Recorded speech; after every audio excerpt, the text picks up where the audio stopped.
없이 매일 기도회에 함께 하시는 기도회 동역자 여러분 사랑하고 축복합니다. 토요일인 오늘은 우리 교회의 차세대, 우리의 자녀들과 또 교육부 청년부를 위해서 함께 기도하는 시간입니다.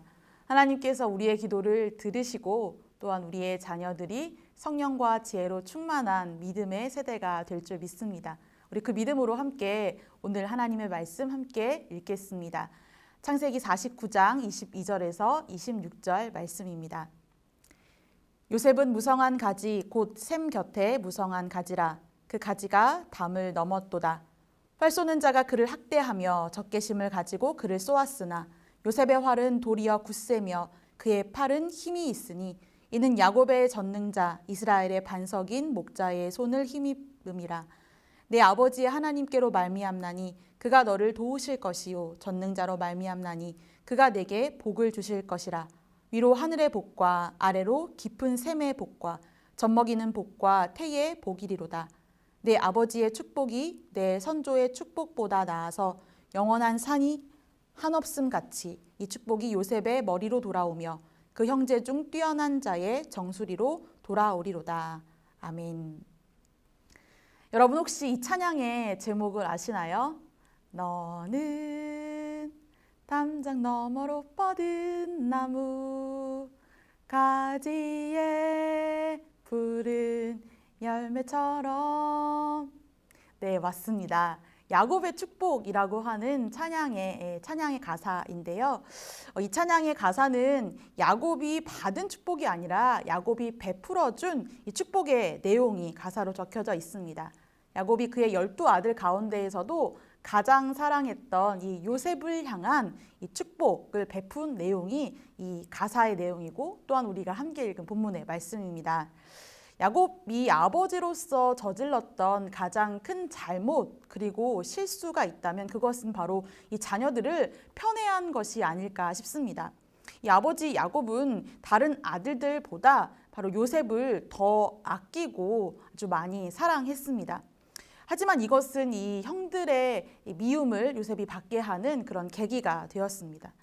이 형들의 미움의 감정은 이 마음의 감정을 넘어서서 이 실제 행동에까지 이어지게 되었습니다. 결국 요셉은 이 노예로 팔려가는 기구한 인생으로 전락하게 되고 말았지요. 결국 이 아버지인 야곱도 가장 사랑했던 아들이 죽었다라고 생각하고 평생토록 이 자식을 가슴에 묻고 살아야 하는 슬픔 속에 평생을 보내게 되었습니다. 여러분 10손가락 깨물어 안 아픈 손가락 없다라는 말 들어보셨지요? 하지만 10손가락 깨물어 보면 좀 더 아픈 손가락이 있기 마련입니다. 각각 자식을 향한 부모님의 마음은 오묘하고 또 각각 다르기도 합니다. 창세기 49장을 보게 되면 야곱의 모습이 그렇게 나타납니다. 임종에 이르러서 자식들에게 남긴 마지막 유언의 내용을 보게 되면 각각의 아들들마다 편차가 크게 나타납니다. 이 분량으로 보면은요, 요셉과 또한 유다를 향해서는 비교적 길게 유언의 내용을 남기고 있습니다. 하지만 이 내용의 의미로 보았을 때에 장남인 르우벤 또한 차남인 시몬 그리고 셋째 아들인 레위에 대해서는 이 아들들의 과거의 잘못, 이 흑역사를 오히려 들추어내면서 축복이 아니라 마치 저주가 아닌가 싶을 만큼의 그런 유언을 남기기도 합니다. 그 가운데에서 가장 사랑했던 아들 요셉을 향하여 아버지 야곱이 힘을 다해 축복하는 말씀, 이 마지막 기도문이 바로 오늘 본문의 말씀입니다. 요셉은 젊은 날 고난을 많이 겪은 사람입니다. 오늘 본문 23절을 보면 이 활 쏘는 자가 그를 학대하며 적개심을 가지고 그를 쏘았다라고 나옵니다. 여기서 이 활 쏘는 자라고 표현된 말은 그냥 활을 가지고 쏘는 사람을 의미하는 말이 아니라 활의 명수, 그러니까 활 쏘기에 아주 탁월한 능력을 가진 사람을 뜻하는 말입니다. 여러분 우리나라 양궁 대표 선수들이 활을 아주 잘 쏘지요. 그래서 관역의 정중앙에 있는 카메라를 깨뜨리기까지 명중을 시키기도 하는데요. 그러한 정도의 능력을 가진 사람을 말하는 것이 23절의 활 쏘는 자입니다.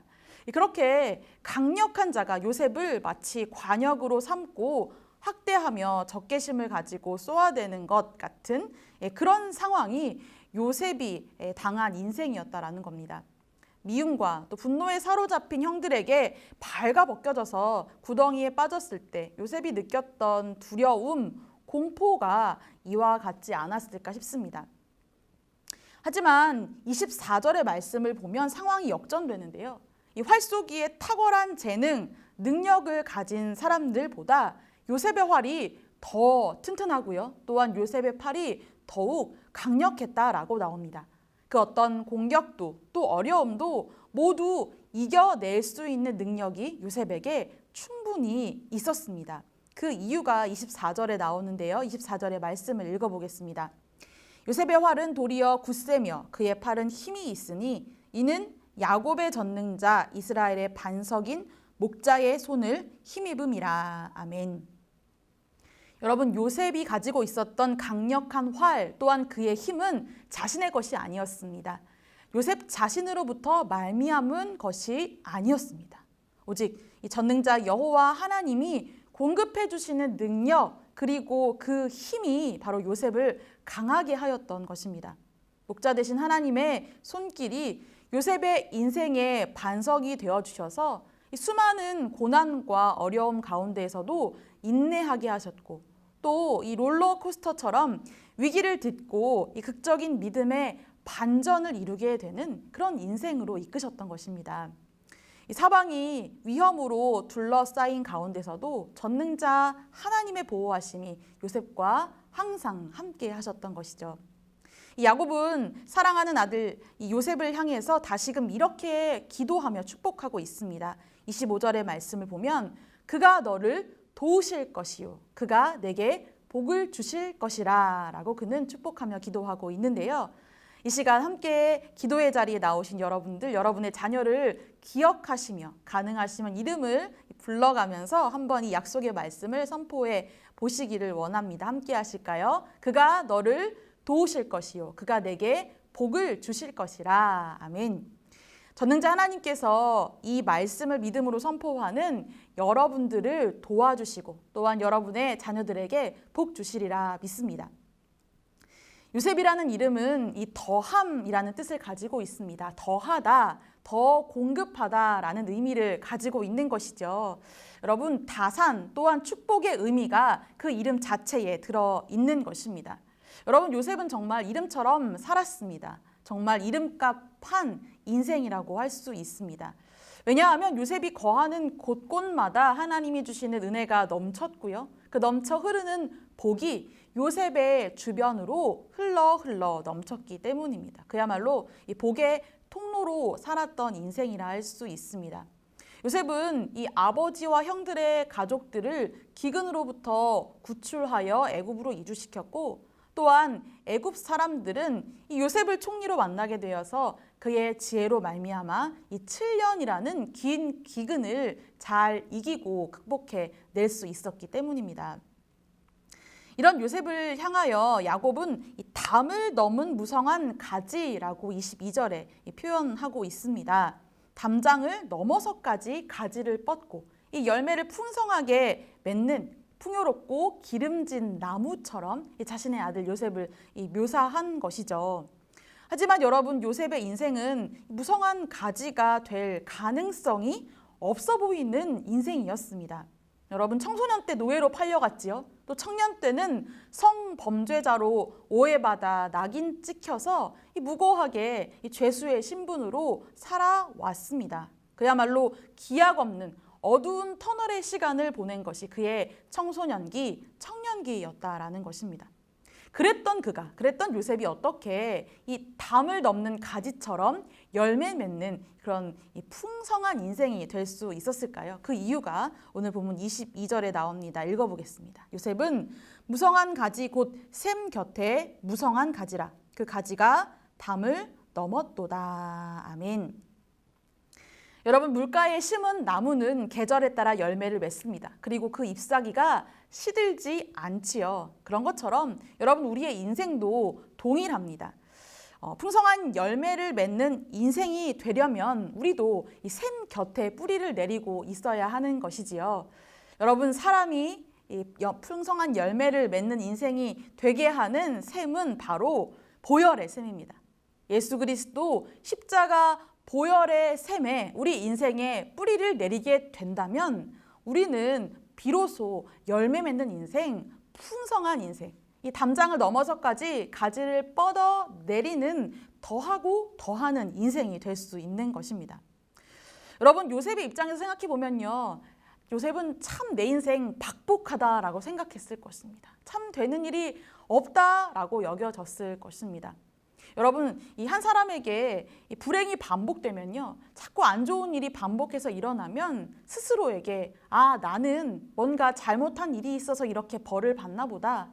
나는 안 되는구나. 나는 사랑받을 자격이 없구나. 이렇게 거짓된 메시지, 부정적인 메시지가 한 사람의 인생을 사로잡게 됩니다. 스스로 그 메시지에 잠식되는 것이죠. 그러나 그것은 거짓말입니다. 사탄이 주는 거짓 메시지인 것이죠. 여러분, 우리 모두는 사랑받는 존재입니다. 이 사실, 이 진리를 깨닫게 되고요. 또한 이 메시지에 우리의 인생이 붙들린 바 된다면 여러분, 우리는 어떤 상황에서도 또 어떤 어려움이 닥친다 하여도 이겨낼 수 있고요. 또한 일어설 수 있습니다. 여러분, 하나님이 우리를 사랑하신다는 그 독보적인 증거가 무엇입니까? 바로 십자가입니다. 그러므로 우리가 그 십자가 보혈, 그 보혈의 셈에 뿌리를 내려 살아간다면 상황이 어떠하든지 또한 어떤 위기와 어려움을 만나든지 우리는 능히 이겨내고 일어설 수 있게 됩니다. 어떤 공격도, 어떤 저주도 또 절망도 이겨내어서 담을 넘는 가지처럼 한계를 뛰어넘는 믿음의 인생이 될 줄로 믿습니다. 사랑하는 여러분, 우리의 차세대, 우리의 다음 세대가 바로 요셉과 같은 인생이 되기를 축복합니다. 하나님이 도우시는 인생, 하나님이 복 주시는 인생이 되리라 믿습니다. 부디 우리의 자녀들이 하나님의 그 사랑, 보혈의 피, 그곳에 우리 인생에 뿌리를 내리고 그 사랑을 충분히 공급받아서 더하는 인생, 또한 나누며 베푸는 인생이 되기를 위하여 함께 기도합시다. 하나님을 위하여 담을 뛰어넘고 또한 한계를 뛰어넘는 믿음의 세대가 되기를 위하여 우리 시간 함께 기도하며 나아가겠습니다. 우리 기도하실 때 먼저 말씀을 의지하여 기도하도록 하겠습니다. 안양제일의 모든 다음 세대가 예수님을 인격적으로 만나 보혈의 셈에 뿌리를 내리는 인생들 되게 하여 주시옵소서. 하나님의 도우심, 하나님의 돌봄과 또한 주님의 복주심, 축복을 누리는 우리 다음 세대가, 차세대가 되게 하여 주시옵소서. 우리 함께 말씀을 의지하여 기도하겠습니다.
함께 기도하실 때에는 우리 교육부를 위해서 기도하겠습니다.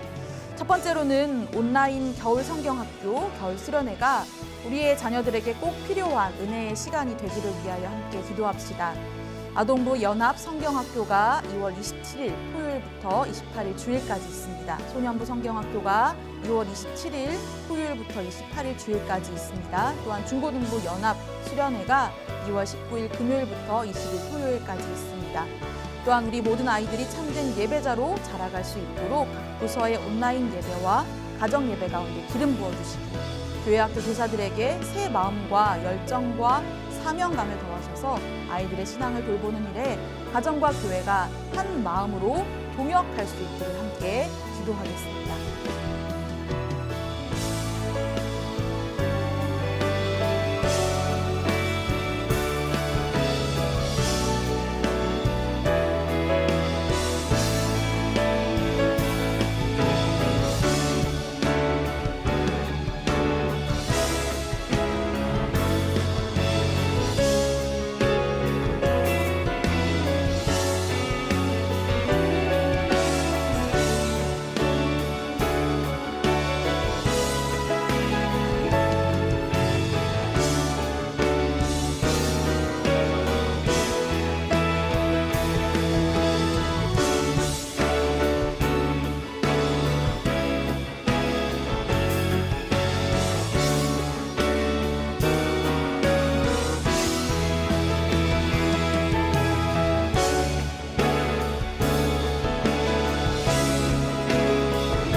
이제 청년부를 위하여서 기도하실 때에 우리 20대 청년들이 소속된 예청년부를 위해서 기도하겠습니다.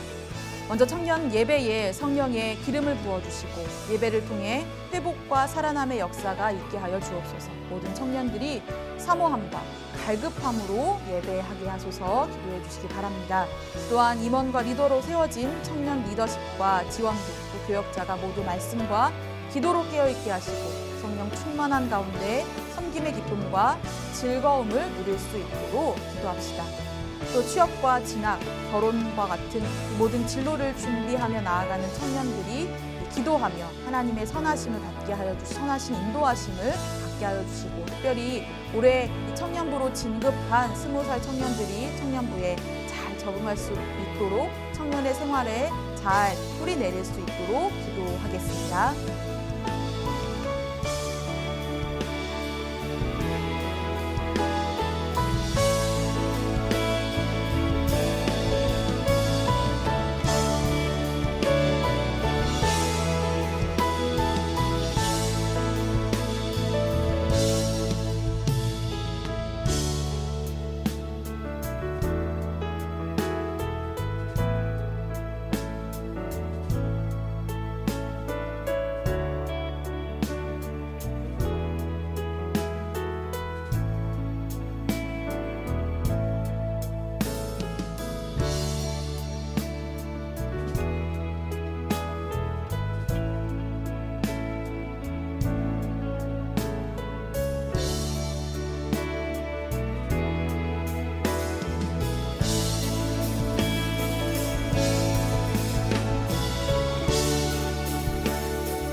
이제 30대 이상 청년들이 소속된 요셉 청년부를 위해서 기도하겠습니다.